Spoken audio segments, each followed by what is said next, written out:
কহিলো বাগিন্দিয়া বলিলো বিপন অৰহ্য বলিয়া হবে ইন্দিয়া কহিলো সাবধান কৰি শুনা মন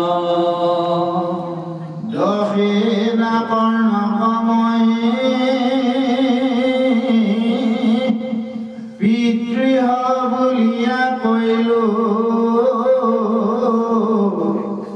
দেৱহুক বুলিলো বাম প্ৰভৃতি নিবিতে মই দুই শাস্ত্ৰ চিনাইলো পাঞ্চাল কৰিয়া তাৰ নাম সুতৰৰ বুলি মই শ্ৰৱণক কহিলো আহুৰি নাম কহিলো লিংগৰ দুষ্মদ বুলিয়া মই উপস্থক কহিলো বাধ্যগত সুধম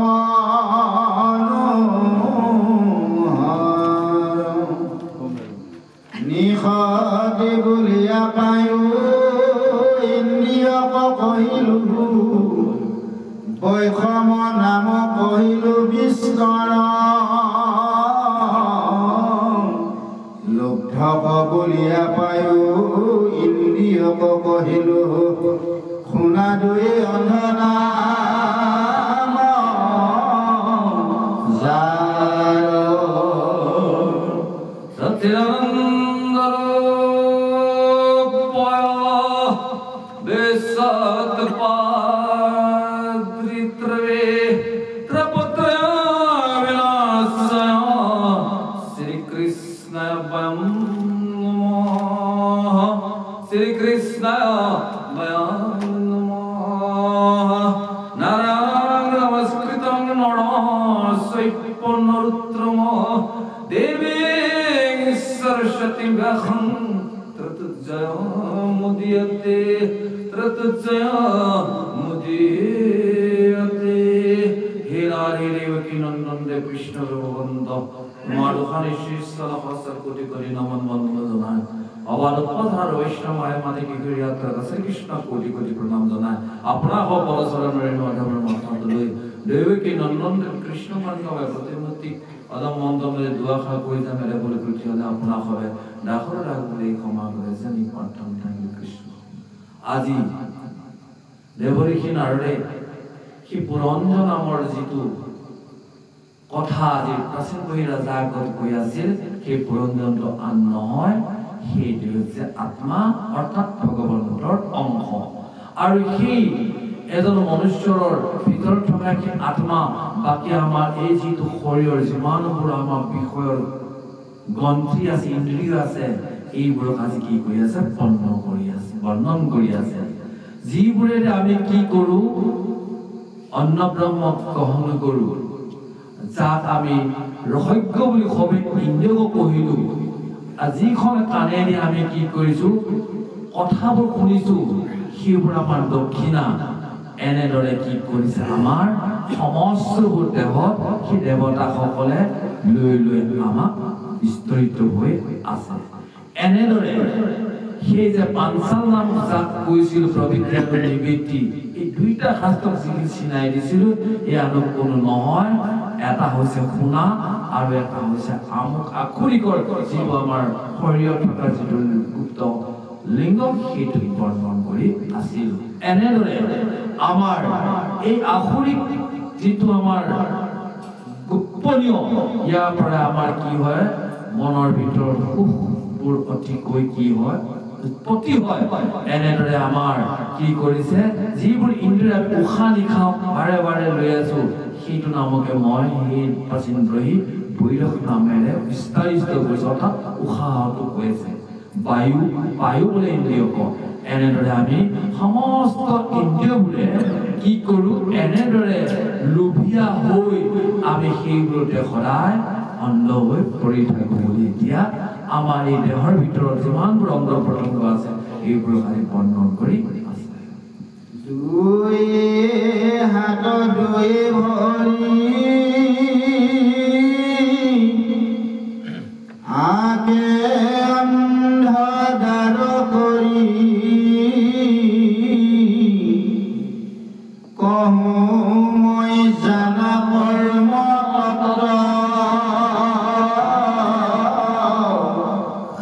দুই ভৰি নানা স্থানে গমন কৰে দুই হস্তে কৰে কৰ্ম যত অন্তঃপুৰ বুলি মই হৃদয়ক কহিলোঁ বিশ্ব বুলি কহিলোঁ মন হৃদয়ত থাকি পাৱে হৰি ছবি সাধমোহ তিনি গুণে পাৱে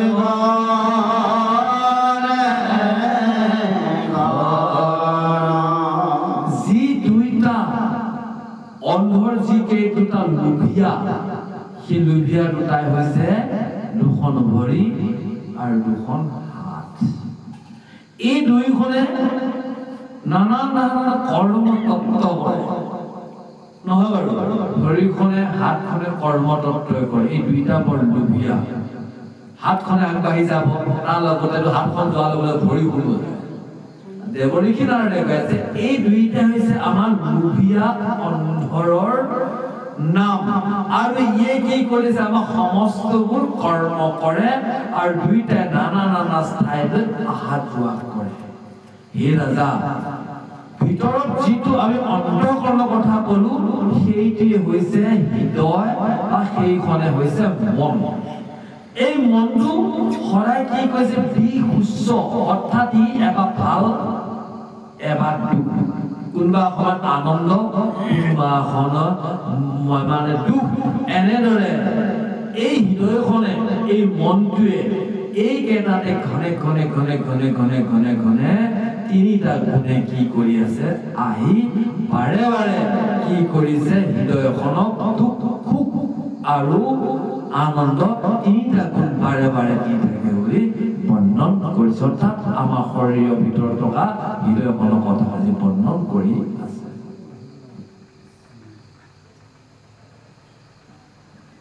যেহি কৰ্ম লাগি আগে বুদ্ধি পৰ্বতাৱে তাক তুমি জানিবা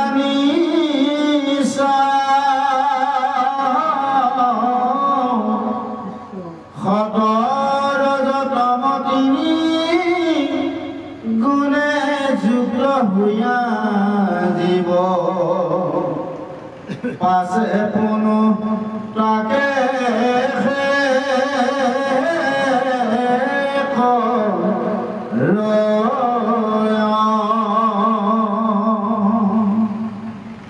চতুৰ্থ স্কন্ধৰ পদ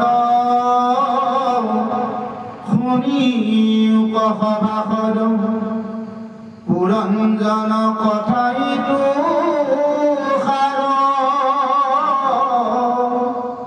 সংসাৰ তৰিতে চিত্ৰ জানয়াতি হুৱে হিত অপবিত্ৰ কৰি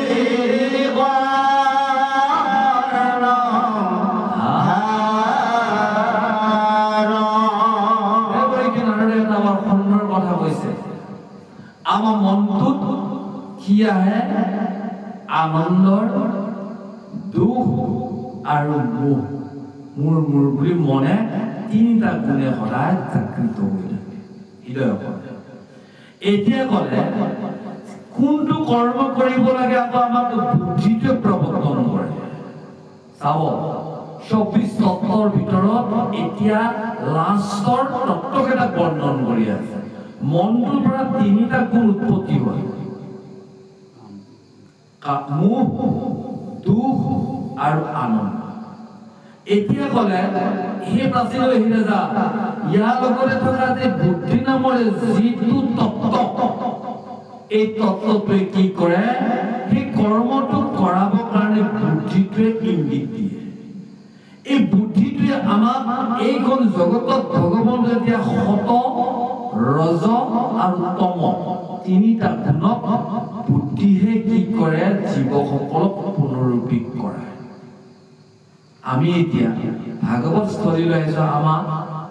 বুদ্ধিহে ইংগিত দি আছে নহ'ব বুদ্ধিটোৰ দ্বাৰা আমি ইয়ালৈ আহিলো ইয়াত আহি যদি আমি সদগুণটোক যদি অৱলম্বন বুদ্ধি দি লৈ একান্তৰ মনে যদি ভাগৱতখনক আমি বুদ্ধি দি শুনি বুদ্ধিক যদি আমি আনন্দ দিব পাওঁ তেতিয়া মনে বৰ হৰিষি হ'ব আনন্দ হ'ব নহ'ব সেইকাৰণে বাৰে বাৰে কৈছে ভগৱতৰ চৰণত বুদ্ধিক আমি সমৰ্পণ কৰি সেই বুদ্ধিৰ দ্বাৰাহে আমি ভাগৱত শুনি আমি আনন্দ যদি প্ৰাপ্তি হওঁ তেতিয়া ভিতৰত থকা হৃদয়ত থকা মনটোৱে আকৌ বুদ্ধিৰ লগতে মন আছে সেই বুদ্ধিত মনটো বৰ হৰিভক্ত হয় এনেদৰে জীৱসকলক সেই বুদ্ধিটোৱে সত আৰু ৰজৰ তিনিটা গুণক কি কৰিছে চলাই থাকে এনেদৰে পুৰঞ্জন কথাৰ চতুৰ্থ স্কন্ধৰে লোকসকল শুনা যদি এইখন সংসাৰত যদি তৰিবলৈ বিচাৰিছে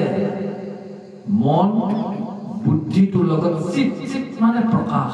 আমি জীয়াই আছো এইটো কৰিলে সুন্দৰ কৰিব নহ'ব হৃদয়তে আছে কি হৃদয়খন হৃদয়খনতে মন চিত বুদ্ধি অহংকাৰ চাৰিটা সোমাই আছে কিন্তু আমি সেইটো কাৰণে আমি কি কৈছো সুন্দৰদৰে জীয়াই আছো জীয়াই থকা আমাৰ চেতনা থকাৰ কাৰণে চিত্ত যিটো প্ৰকাশ হৈ আমি আছো এইটো লৈ যেতিয়া ভাগৱত স্থলীত আহিলো ইয়াকে কি কৰা চিত্তু ভগৱন্তৰ চৰণত অৰ্পণ কৰি কাণেৰে একান্ত মনে ভগৱন্তৰ কথা শুনক বুলি বৰ্ণন গুৰুজনাই কৈ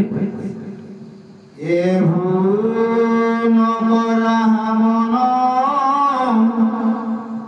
যত দেখা বন্ধুজন সবাকে ঠাইতে পৰি হৰি পাছে কৰি বান্ধি লগত ডাকুৰ চান্দি জমদূতে লয়া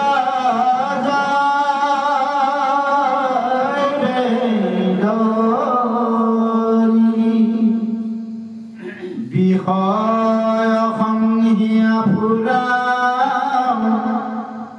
যেন পথাৰত ঘূৰা অৰ্মিত কতে জিপিয়া ঘূৰ যেতিখনে জমদূত কোবাই আহে দাৱে দূত তেখনে স্ম ৰিবা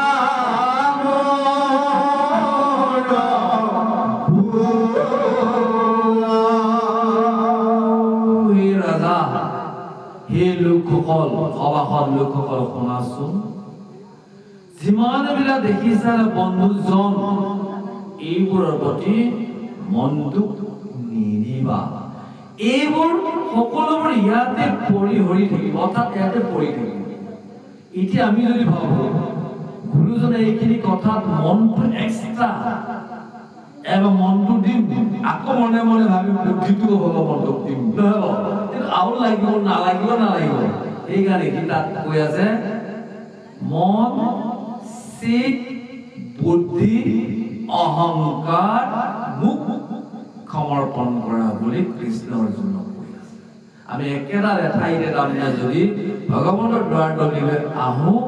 সেই দুৱাৰদলি ভগৱন্তৰ স্থানত আহি আমি আমাৰ নিজৰ মন চিত্ত বুদ্ধি অহংকাৰ লগত আত্মাক ভগৱন্তৰ চৰণ যদি নিবেদন কৰোঁ তেতিয়াহ'লে আমাৰ বুদ্ধিটোৱে মনটোৱে সদায় চিত্তে ভগৱন্তৰ কথাকে শুনিবলৈ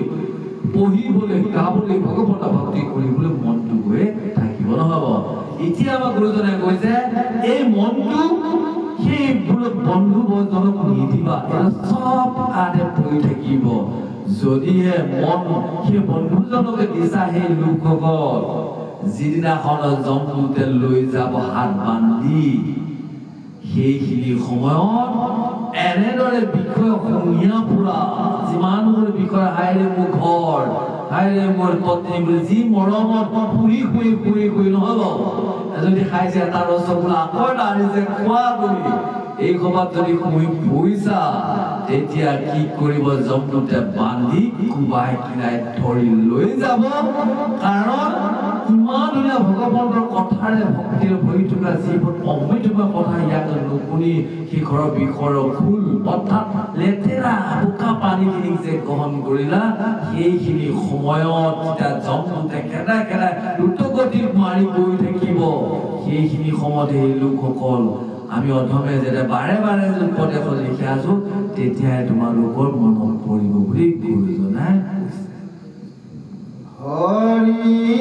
নবী মুখজাত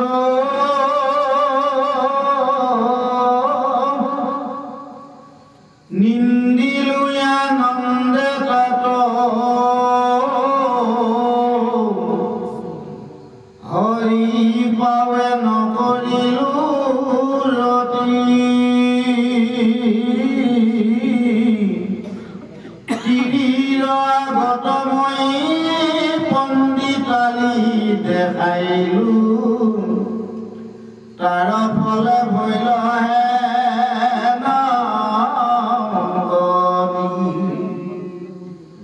শাস্ত্ৰৰ ৰীতি কম কৰ্ণ পাতি নুশুনিলো শুনিয়া কৰিলো অনাদৰ অন্যায় পুহিলে যাব সিটো হব অমই চলি গৈলো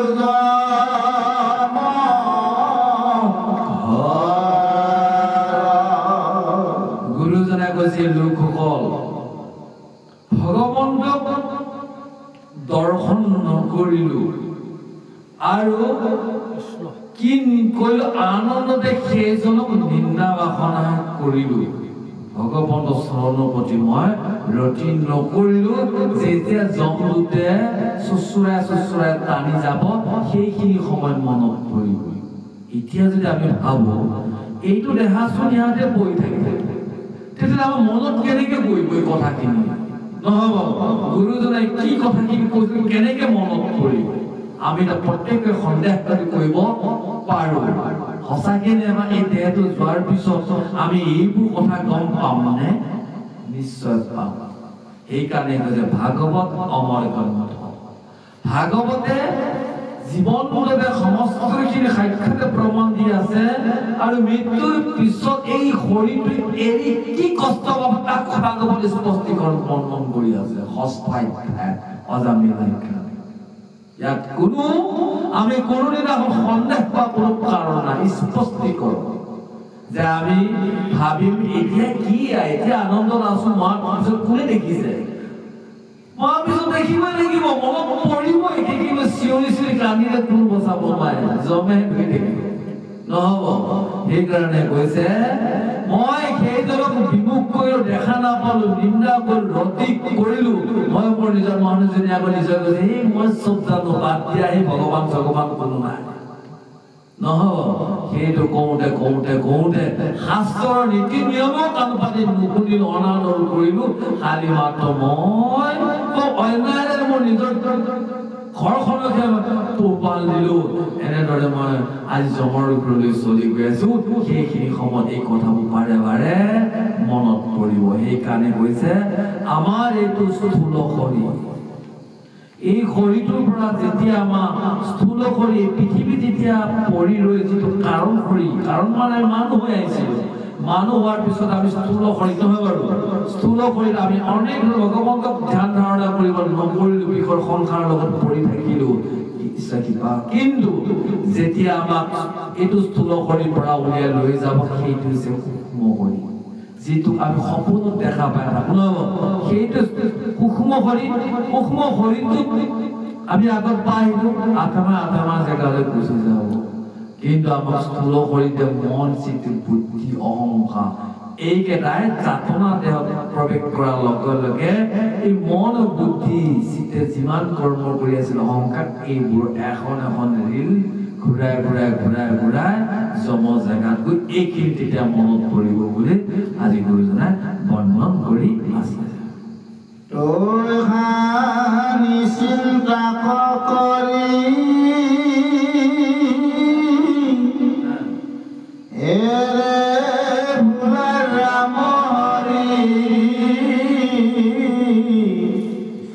পিঠা কৰা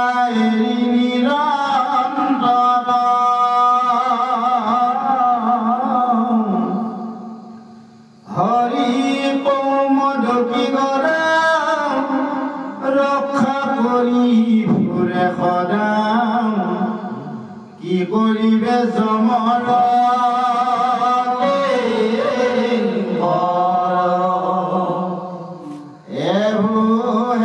কৰ্ম কৰা হৰি ভকতিক ধৰা মাজে মাজে ভুঞ্জি উপকাম কহে ৰত্না পৰমেশ্বৰ ভাবিয়া সংসাৰ কুশ অদাগী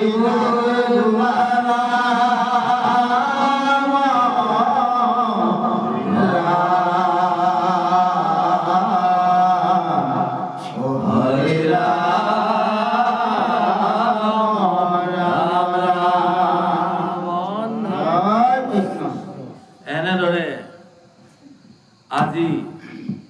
তৈখানিক চিন্তা কৰি সেই জমৰ ঘৰলৈ গৈ যে সেইবোৰ কষ্ট সেইবোৰকে চিন্তা কৰি সেই লোকসকল এনেই জীৱনটো খেদিব নালাগে ভগৱানৰ কথা নিৰন্তৰে শুনা আৰু ৰাম ৰাম হৰি হৰি বুলি কোৱা আৰু সেইজন ভগৱানৰ নাম ল'ব পাৰিলে ভগৱানক কওঁ বুলি গ'লে সদায় ৰক্ষা কৰি ফুৰিব আৰু জমৰ দুটকেইটা সেই লোকসকল একো কৰিব নোৱাৰে মাজে মাজে নিজৰ মনৰ ইচ্ছাখিনিকো ভোগ কৰা তথাপিতো এনেকুৱা এটা কৰ্ম কৰা যিটো কৰ্মৰে ভগৱন্তক ভকতিটো ধৰি তোলা